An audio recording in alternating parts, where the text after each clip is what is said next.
I'm actually from here. I graduated in 1992, so I born and raised here. So have 2 children. One's over at Hillcrest Elementary, 4th grade.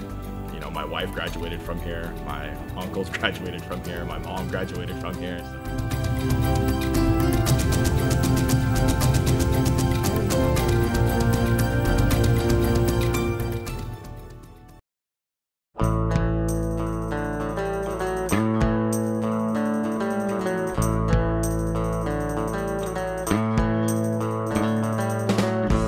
Some very good social studies teachers here at Oak Harbor High School, Don Ivy, Steve Whiteman, you know, guys who energized you, got you thinking, and that's what I always wanted.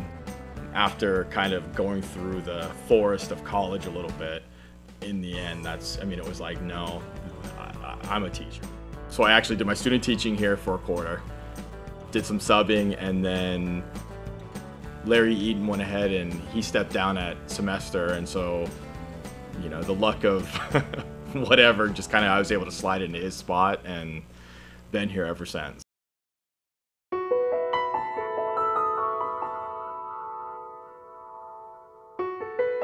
It was Don Ivy. I mean, he was the toughest teacher I had. I mean, and I had I guess the luck or bad luck of he had my mom. It was his first year teaching at the high school. It was my mom's, you know, senior year. So, you know, the minute I walked in and I know you, I know your mom and all this, but he was the toughest guy. I mean, he didn't mess around in class. I mean, he has a photographic memory. You couldn't get anything by him, but at the same time, you always knew he was there.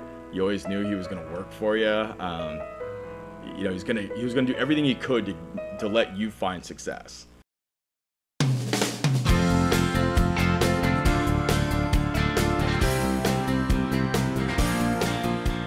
So every level is important, especially now seeing my son at the elementary and seeing those teachers and what they accomplish. But for me, it allows me to take the thing I'm passionate about in social studies, history, and government, and use that as a vehicle. I mean, I know not every kid's going to be a historian. I mean, not every kid's going to be a political scientist.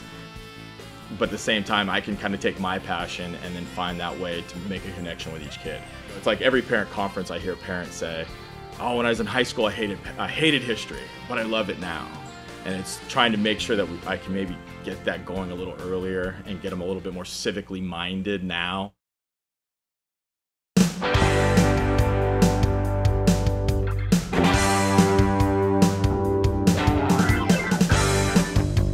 Connections. I think that's what our kids are missing the most. Like, I remember it was a few years ago, we were talking relationships. We were talking the R's. We kept using the word at the high school, relationships, making a relationship with each kid. And to me, I think that's what we need to be teaching. With all the technology and everyone can communicate, you know, text message and, you know, all that type of stuff, is just being able to relate to each other, communicate with each other. I'm really big in my class about communication. Whether or not they know what year a particular battle took place, it's important, but not necessarily the most relevant.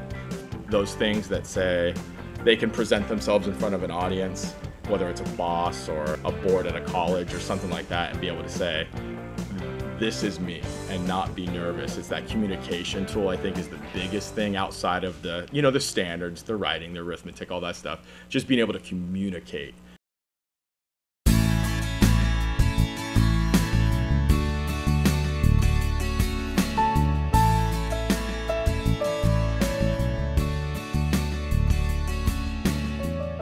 Usually it's the coming back.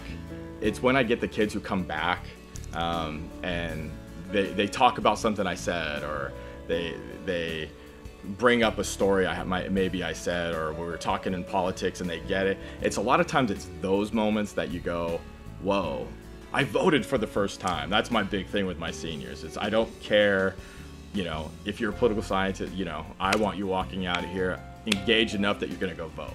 So when they come back and tell me they voted, that's my moment where I'm like, okay, all right, I feel pretty good about myself at this moment. You see it where the kid goes, oh, I get it. But to me, it's more the student who did that. I was just there to kind of guide. It wasn't necessarily me, it was just the kid, you know, whatever it was, that moment they got it. And then when you see that smile, you see that moment, kind of, you pat them on the back, you say, nice job. But honestly, then you're right on to someone else and you're working over here and your day goes on, and after now you've seen 150 kids.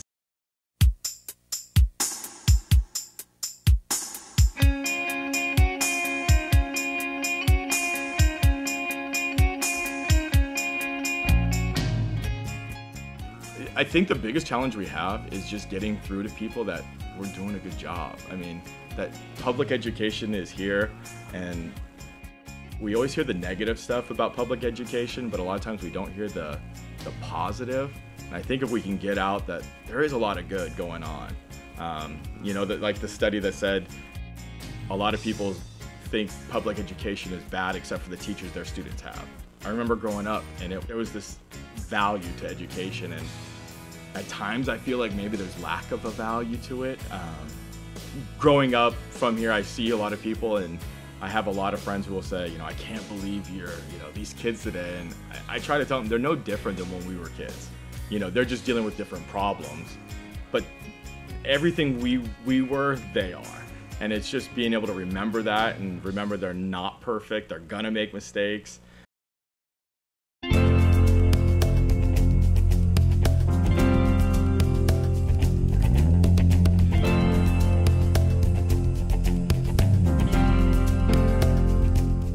Parents are huge, and I don't think I ever knew how huge they were until I became one. I knew it was there, and you would have the parent conferences and you'd talk, but once you become a parent, all of a sudden you realize, because you want to be active with your, you want to be active with your student and talk to them.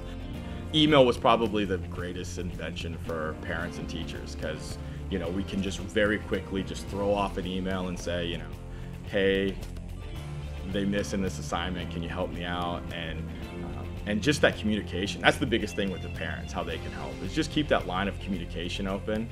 If you have an issue or you have a question, call me, email me, let me know.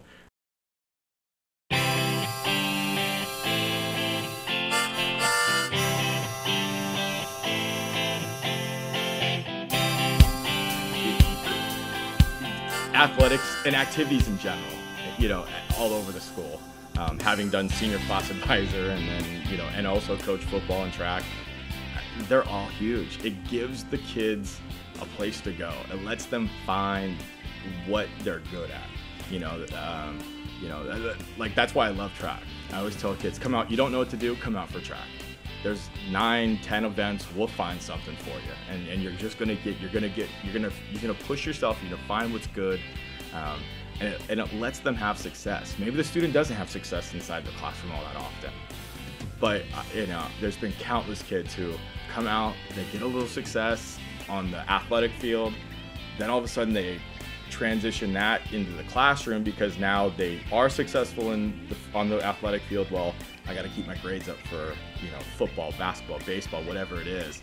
So now I'm gonna start to work a little harder. I'm gonna get a little better. And I can think of more than a few students that we've had that, you go to their freshman year and their academics probably were a little suspect, but as they kind of got older and they matured into themselves and they started to realize I can be successful and it really happens on the, on that field, they take that and they transition that over into the classroom. And all those studies about academics and athletics and they go hand in hand, I see it every day.